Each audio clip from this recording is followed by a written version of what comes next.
Hello everyone, today I'm going to talk about tactile interaction.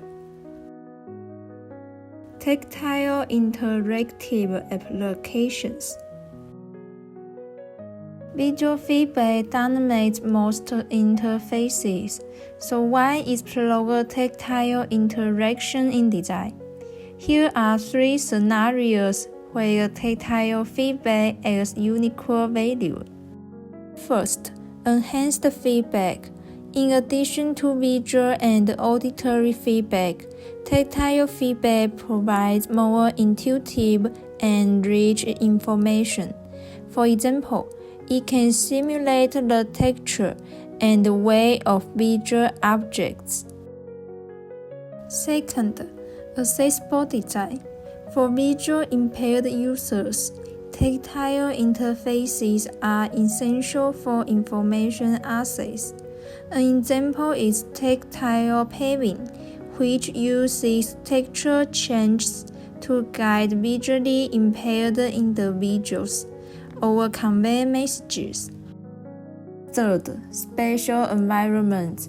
In situations requiring high focus, like driving or operating precision instruments, tactile interaction reduces reliance on vision, enhancing safety.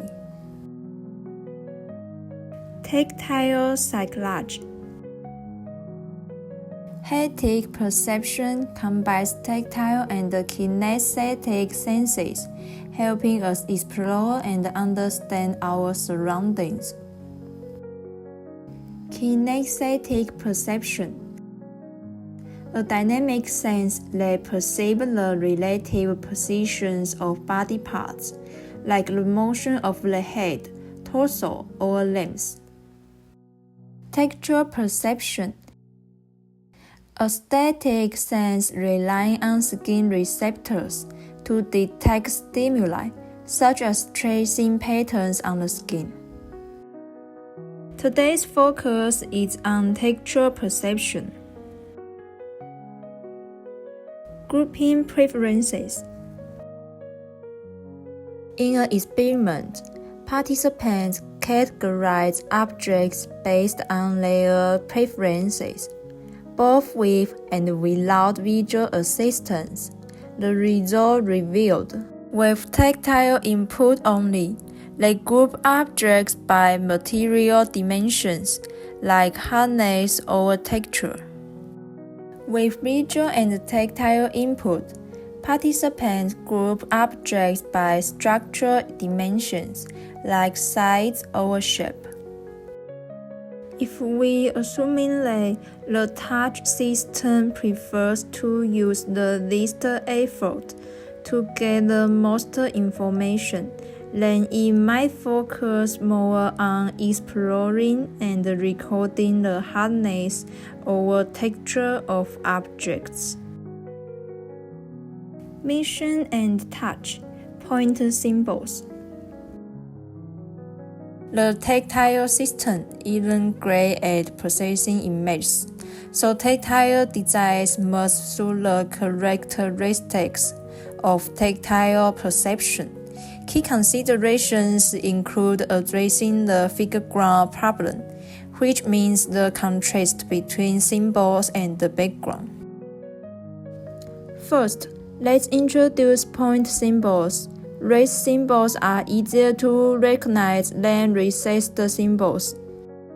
For example, Braille, which was invented by Louis Braille in 1825.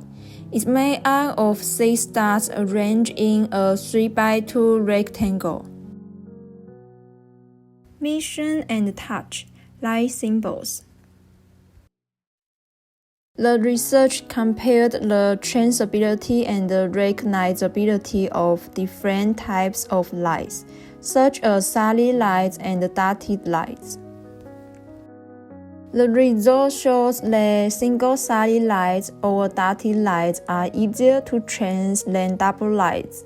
For crossing lights, double lights performed slightly better, but more research is needed.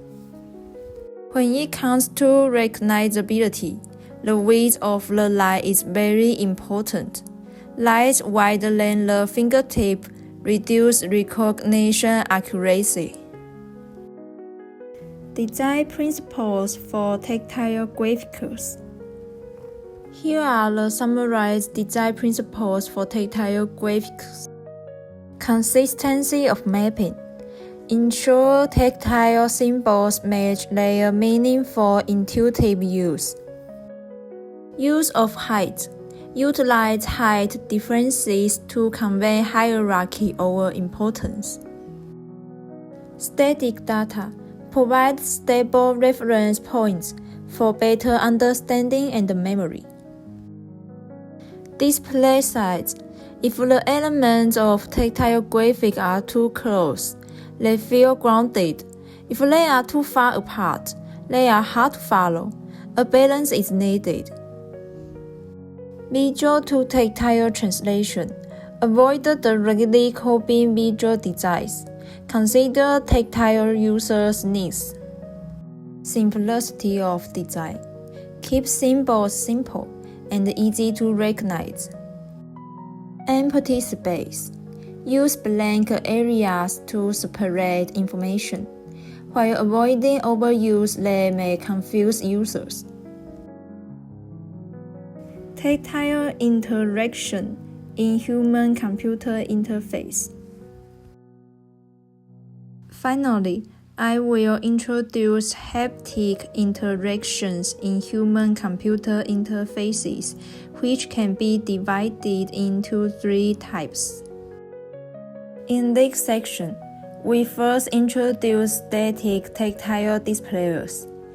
Fixed tactile graphic or symbols, ideal for tasks requiring stable reference points, like touchscreens with static overlays.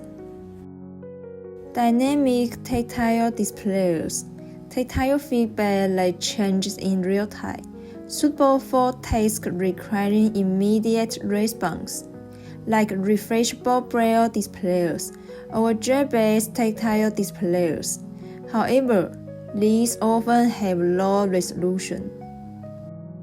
Force feedback technology provides users with force-based feedback, ideal for tasks involving precise motion sensing, like gaming controllers or vibration and ball mice.